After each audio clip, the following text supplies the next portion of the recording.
Sounding Yuppie great. doopoo doopoo. Da, da, da, da, da. Hit the road, Jack. Don't you know, With the baby, title no update more, no stream. more, no more. No, no more. Are we live? Yeah, we are, Yeah, right? yeah, yeah, yeah, of course. Oh, that's Like, awesome. People enjoying the patch and our singing. yeah, Da, da, yeah, da, yeah. da, da. Wait, we now have echo Hit the because road, Jack. somewhere. Yeah, okay. Yeah, we're live. I'm gonna post it real quick on the main You chat. can fix it? Hey everyone, good. Thank you for joining. I'm gonna quickly look at the. I've not shared the link on On that? Yeah, because we have kind of a different show. Frankie boy, we hear his voice. Hello. Yeah, we hear it. We Hello, hear it, hello. but we don't see him. But it's not an AI that I made because I could not stand his German jokes anymore. No, it's because he's he's not here with us, like behind his desk, but he's still here with us. Yeah, with his voice and with his knowledge and with all the things that he can talk about. Um, so yeah, 1 week. How has 1 week. your week been since the Shadows launch? Because that's what we kind of want to talk about here. Go over the first week since launch. There's actually been an update that we can quickly touch on, like a thank you post from the developers that we can quickly go over. But we mostly want to hear from you. How are you feeling about the game now that we're 1 week later and that everyone has played it? It's the first stream where people have actually played the game, which is very exciting. So, It is. so okay, I'm gonna quickly Okay. share this one live now. Talking And I about. will then talk about my experiences of the first week Yeah, please do. while you do so. All right. Thank you, everybody, for tuning in. It's a different situation today, but I hope you guys can hear me. And I'm actually behind the steering wheel on my way to my tax consultant. He lives in Bavaria in southern Germany, and I have to drive 600 kilometers. Wow. So we thought, let's do it a funny show today. Yeah, the first week was impressive. I think people kind of got off that hate train as well. That's the thing I noted. A lot of people now defending the game against the haters really increased. Because like if I remember like the last 4 weeks, everybody was like hating when you put up AC Shadows videos, at least in Germany. Um, and now it's like there's only a few haters left. Also, a lot of criticisms has been declining, I would say. The people that were kind of curious what the game would be are happy. The people that were saying, it's gonna be trash, eventually also changed their mind because they got to play it.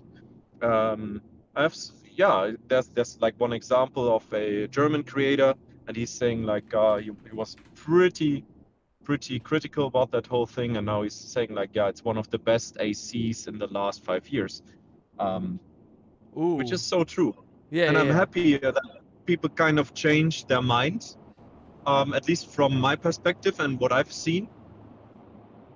For me, it's been a wild week, and I'm enjoying the game extremely. I'm on 75 now, I think, Sorry, you fell and away when you said your number 70 hours. yeah, I played the game for 75 hours exactly, Nice, nice, nice. and it has been so much fun, and I still love to log in. I feel at this point I don't see where there would be any end game, but um, yeah, we have so many targets. I mean, there's stuff to do for sure. Still after the main story, but I kind of let's not maybe not talk about the ending of the story now.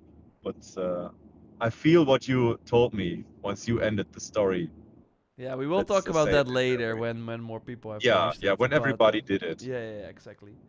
Um, but yeah, thanks everyone for your coming in. experience. Let us know if the audio is better now. I had to tweak some things. My audio was too low. Your was a bit too loud, but it should be better now. So thanks everyone for yeah giving us the feedback and let us know if we should change a bit more. Maybe I should like put myself up a bit more because it's getting constantly changed. Hello. Okay, that's better. Hello. So, we have some people here in the chat because we want to hear from you. Like, how are you feeling about the game right now? Let's throw in some comments. Let's Right do a here. poll. Let's do a poll. Yeah, we can do a poll as well. Let's do that on both YouTube and Twitch. I'm 11 hours in and I'm nowhere halfway through the game. That's true, Arkham Knight. You were like on 1/8 of the game if you want to do everything. You were saying in one of your videos not to wait too long with playing as Yasuke because the difference in levels between him and Naue. No.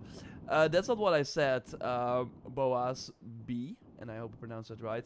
What I said, and that was just kind of a tip, like, obviously do what you want, and I think it's pretty interesting that you can, and I did, like, we were talking about that as well, right, Stefan, where I said to you, I still don't have Yasuke unlocked, and I was like level 30. Yeah.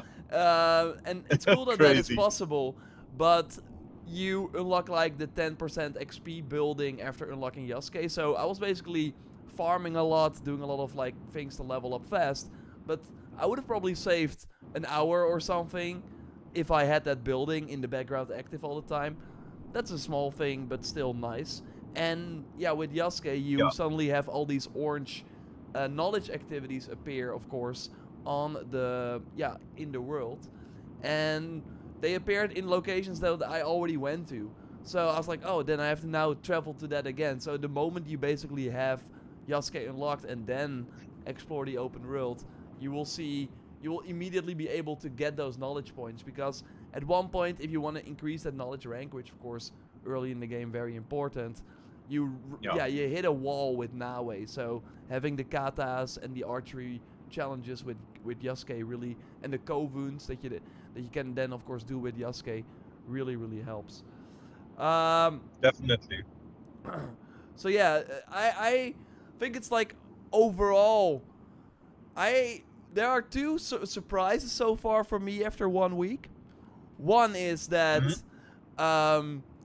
and that makes a lot of sense. Like, I was just surprised after playing how like impressive this game is. I think they of course really focused on it before launch, the changing of the weather and the seasons. But when you always see that, and they have these very technical videos, you're like, okay, sure, you're now super focused on this, and we see the raindrops fall on the ground, and that's a huge thing. Okay, Yeah. But you want to kind of see it, like, you're always like, okay, but when I'm actually playing, I won't be just focused on the rain or on the wind and all that stuff. It's just nice to have, but to see it actually like be this big thing, and that's the most like I've seen people kind of being impressed by. Yeah, it does feel like a next gen Assassin's Creed, and I, for example, think that the first Ubisoft Forward gameplay they showed, it did not really feel like that. It was, of course, really focused on the two characters and how they play differently, but not really on, okay, but what does exploring this world with the weather really feel like? How does it come together? So I think that has been like a cool, surprising factor for a lot of people that, hey, we ditched the PS4, Xbox One, and yeah, they made a lot of upgrades, and it's actually as impactful as they said before launch. Another surprising thing is current gen, not Yeah, exactly. Another surprising thing I think is that I've seen almost nothing about the hideout yet. I really thought more people would be like, yo, I made this insane village or whatever, and I've seen some Reddit posts about it, but it really seems like nobody is really engaging with that, at least yet. Because I, for example, thought it would be fun to do an end of the video where we, tour through some, like a MTV My Crib, but then with a hideout. I'm not sure if that's even going to be possible, because I'm not sure if many people made something cool yet. So let me know if you are watching and made something cool in the hideout. So far, it really seems like what we did, right? Put down the buildings, have them be as close as possible, and just kind of go from there. But I want to do, of course, we've been doing the weekly reset stream. I want to do like 15 minutes per stream where I force myself with the chat to work on my hideout, so that every week it gets better and better, and then at one point I will hopefully be satisfied, because right now I just hate the place. It's not beautiful, it's not fun. While I do have a lot of like prompts, of course unlocked. So Hopefully they will add blueprints later, so you can like share different hideouts, blueprints with your friends, yeah, and maybe copy awesome arrangements. That would be great. yeah, because then they can really show what is possible. Right now, they really leave it to... I think that the community has to be pushed a bit more. Maybe they should do... I mean, one easy way would be, hey, we do a giveaway for Helix credits, share your hideout. Or maybe they should make a community highlight video themselves where people showcase their hideouts. Right now, it feels like the hideout is not getting enough love for what I think it could be. But I'm curious if they... are going to... if that will change. So far, it seems like a small part, which I'm happy about. I was first worried when they... Because at first, remember, there was a time where we did not know a settlement feature would be in the game. And then at one point they were like, yeah, we have a hideout again. So I was really worried it would be like as central as Valhalla. But you can really easily skip it if you have the main buildings. Totally. I have to be honest with you. I kind of miss that it's not that centered as in Valhalla. I was maybe expecting a little bit more of the hideout, because right now you simply build up all the buildings, have some story parts in it, and that's it. Like, yeah, it's totally skippable, as you just said. And I mean, if it's something is optional, it's kind of nice-ish. But yeah, maybe because it's not that integral part of the game, I would say at this point, people are not that excited to make crazy buildings in there. Because what I did, I just farmed for like 5 hours these contract missions, then upgraded everything, and then I was set. Yeah. I don't know how did you approach it? Yeah, no, for people watching the stream right now, I actually pulled up my hideout to kind of give you an idea of what I did. So of course, the most beautiful things are the stable and the sort of home house, but that was already built. Yeah. And apart from that, That's why it's beautiful. Yeah. And apart from that, it's like I am like very happy with my 3 galleries. I'm never gonna remove them. Did you see the gallery bug they have where you can build an unlimited amount? You can build them and what? You can build an unlimited amount. See, I can like I cannot build. Oh yeah, Yeah. Oh, that's a bug. I thought it was a feature. No, I don't. No, because you can use that to get to level 10 without build. Like, I don't even have the large room unlocked. So how they made the hideout system in terms of like the level 10 is that you have, if you build every building that has an actual impact on the gameplay apart from the small, medium, and large rooms, then you get to rank 10. And all these buildings can be placed only once. But the gallery could already be placed before you even build it at an ornament vendor. And you could just build it. If you have the resources, you could build like a lot of them, and it always like increases your level. So you could just have a hideout with only galleries and then reach level 10. So I'm That's sure so funny. I'm sure they're gonna change that. I built like 2, and I experienced the same thing. I don't have to build every room to get it to 10. But I didn't know that the 2 galleries counted towards my level 10 goal. Yeah. That's crazy. Yeah, because I now am level 10, while I have not built the small room, the medium room, and the large room. So, I go to the ornament vendors all the time, but I don't find them so far. Yeah, they're like in very dedicated spots, which has been nice. That okay. Yeah, that the shops really have their own dedicated stuff, because you know what I got, and it's real. I got the actual real strategy guide, not the AI one.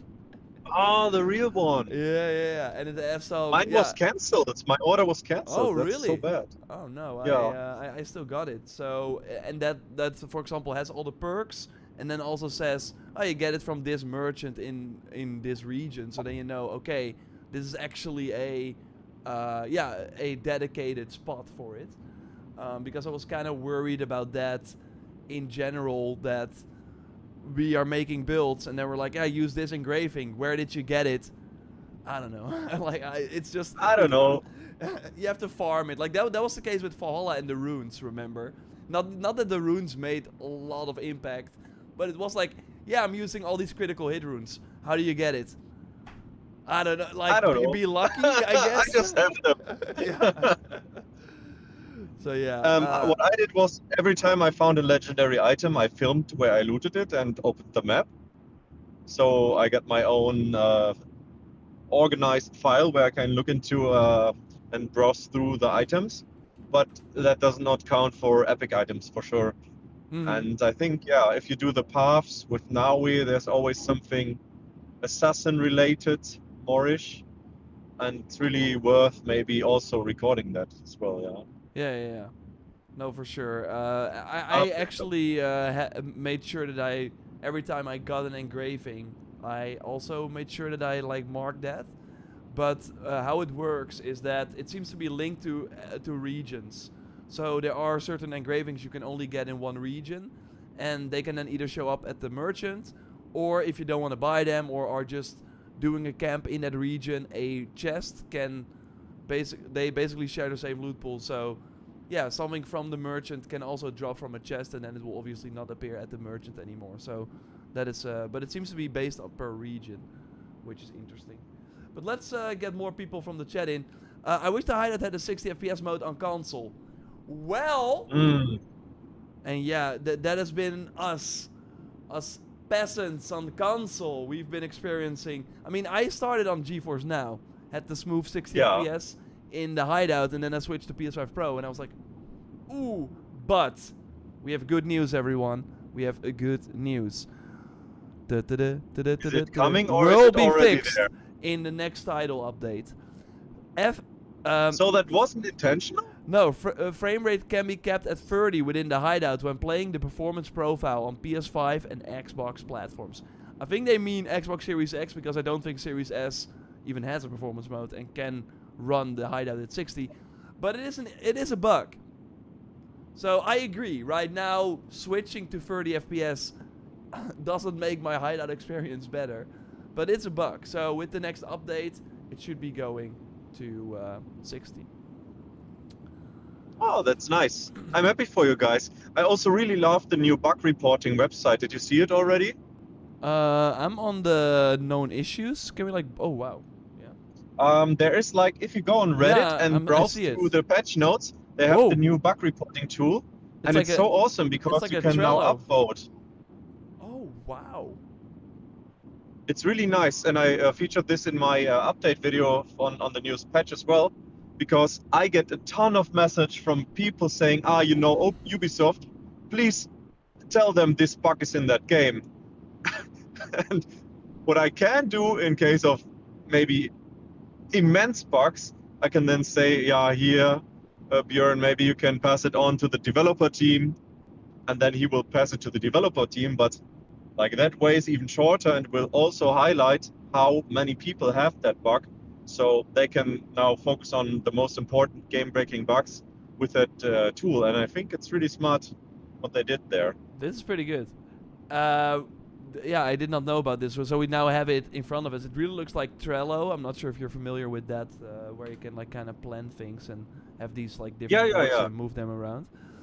Like a passport.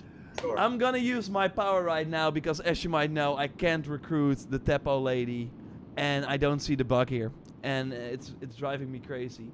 So if everyone can upvote that, then they will quickly look at it. We can now manipulate what they work on. How awesome is that? I'm gonna like put in the most like the most tiny bug that only I have. And everyone is gonna vote on it, and then hopefully it will That's be... insane, yeah. Can we like report an... Okay, report an issue. Oh, then I have to log in with my Ubisoft. Okay. We're gonna do that some other time. Yeah, I didn't do it for the sake as well. But I think it's a nice feature and pretty smart, because it will also take off some workload from the Ubisoft support team, and the developers can immediately like focus and test it. It's They really, also, really good. if you click on a certain problem, you can do that as well. It will then tell you how you can reproduce that bug, and it will also sometimes give a hint on how to get a workaround going around it. So that's, yeah, I think it's pretty well done. Yeah, okay, I'm gonna like talk about this in the video too to get it to more people. That's great. Here we see, yeah. Again, I think the FPS that the Series S is noted as as a platform for the hideout. I don't think that's correct. Steps to reproduce. Enter the hideout.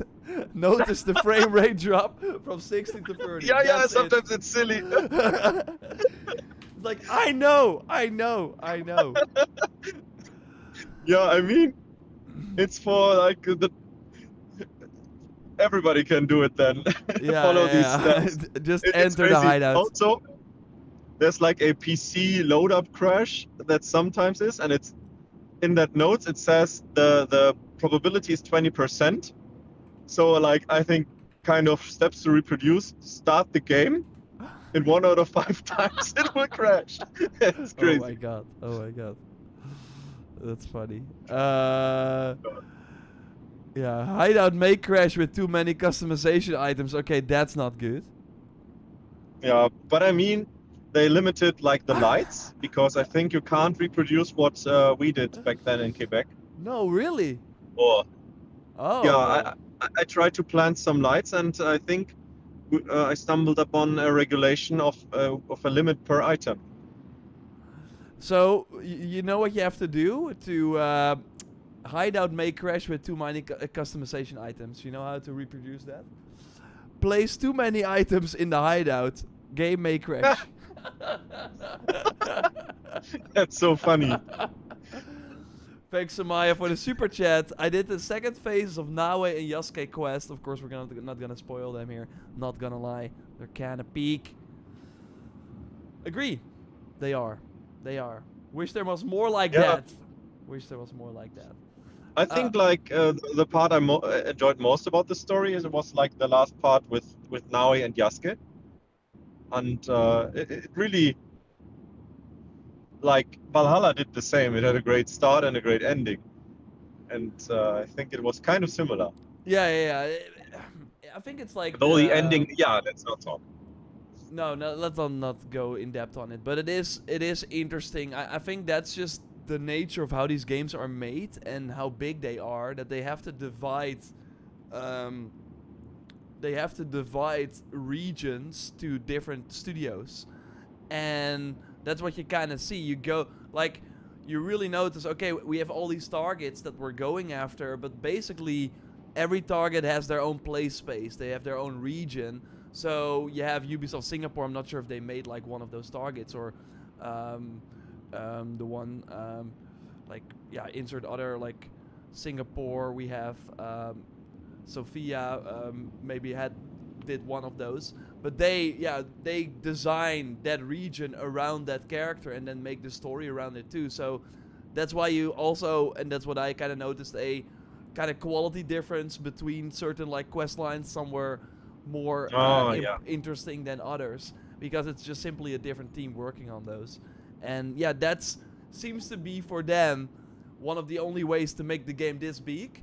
Release it in a relatively short time, 4 years for this game, but that was mostly because of the tech. Usually they make these big games in 3 years. So, but yeah, by dividing the workload and having just one team, okay, you're doing the Omi region with this target, make a quest around it. That is how you kind of get, I think, to a point where the opening really, really strong because that's the core team. They got their vision for Naue and Yasuke. And then during the main target quest, there's not a lot of growth for these characters because you cannot have... And for one, you can do them in any order, so it's not like... Yeah, something can happen during that main target quest that then reverts back to the other main target quest because, yeah, you can do them however you want. And that team is solely focused on that story. They have to communicate. I can imagine that's pretty tough. And I'm not saying that this is then the right way to do it, but I do think that kind of explains what we are seeing now with Valhalla and with Shadows, in how the story is told. But yeah, so I agree that those were great. So if you're playing, you got some great content to look forward to. Ben Pate saying, hey, I love your channel, loving Shadows. I think it's my favorite in the series now. I really hope it continues to do well, because I can't lose my favorite video game franchise. Well, Ben, we got good news, because here we go to Reddit, where we're back on the Reddit. Let's see, I had the thank you message somewhere as well. Thank you. Also, I'm curious, maybe you're interested in doing a poll if people are playing in the story canon mode or if they're playing in the free choice mode. Okay, sure. And probably missing one character if they did the wrong decision. Yeah, that was something we figured out, because Dennis has been playing on the canon mode and I did normal mode. And I'm happy that I did that, because Ganojo is really, really strong. And he is. By the way, GameStar, the German press, did not notice it. And they asked me, do you know how, why? And they had I think four or five testers. Well, yeah, what happens do you mean? To the best. They all played on canon mode. No, I'm not sure, but they didn't note that you could lose him in the canon mode. I think maybe nobody of them played canon mode. Oh yeah, that's probably then the reason. Yeah, we made that. What I really enjoy is the cutscenes, just playing, not having to press a button. I really enjoy that. I don't know. I and that's again kind of more of a discussion for later. But I do think that what I liked, for example, in the Odyssey missions versus the side quest in Origins, was that in Odyssey I was way more engaged, because I knew, okay, I have to kind of pay more attention, because at the end I can decide the fate of these characters or what happens next. And with Origins I was kind of just going with the flow. It was still fun, but that's why I like to have these choices in optional content, and I love being able to choose if I want to romance a character, if I like them or not. Although I usually... Oh yeah, for sure, yeah. So that is great. So that's why the canon mode felt more like you get less options, while if you just play the regular game, you can still basically play the same as the canon mode and even get one character that you otherwise would not be able to get. So that's pretty big. But I think it's cool that the option is there. But especially for this game, and let's go to that Reddit post. Samaya, I see another super chat for you. Let's quickly go here though. Thank you. A message from the Assassin's Creed Shadows development team. This weekend, many of us on the dev team spent time reading your reactions across the Assassin's Creed subreddit, and we want to say thank you. The sheer amount of love and positivity we've been received has been incredibly heartwarming. So basically, yeah, they say, of course, seeing your excitement and your thoughtful reactions and your joy has meant the world to us. After years of hard work, there's nothing more rewarding than watching the community connect with what we've created. While we don't reply directly, please know we're listening. The entire dev team has been reading your posts, the celebrations, the feedback, the theories, and it's been inspiring. It fuels us and helps us keep improving. Thank you for being part of the journey with us. This is just the beginning for Shadows, and we're thrilled to see the game evolve with you by our side. And that's, of course, kind of the feeling we got as well when I got Simon on the stream. How even before the game was out, even before we had the day one update, they already have this huge list of things that they want to improve. And I'm really curious to see what the cadence for these big updates will be, because we did see a sort of hot fix this week. But yeah, I would imagine the next big update is either next week or the week after. And yeah, what does that look like in terms of support as well? So that will be very interesting. But going back to the canon mode discussion, I was like, it really locks you out of on a lot of things, because what if in the future they add another companion, or they add another character that you really like, that you want to romance? Because that's the biggest thing. Ken and Yasuke and Naue get no romantic action, I think, whatsoever. At least there are 4 romance options per character. The ones we tried has no romantic options, and I think PlayStation Game Size played the whole game, got the Platinum Trophy on the canon mode, 0 romances, which is crazy to me. It's crazy indeed. I mean, it's great to have options what I only like about the canon mode is, as I just stated before, like the cutscenes, they just play smooth, and it kind of feels like that's how it was intention. The intention was of the story.